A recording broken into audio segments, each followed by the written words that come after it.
সুন্দর দেব সরোবর দর্শন করো। রাধে রাধে।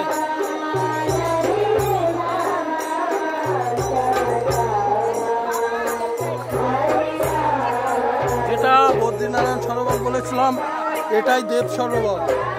দর্শন করো প্রভু।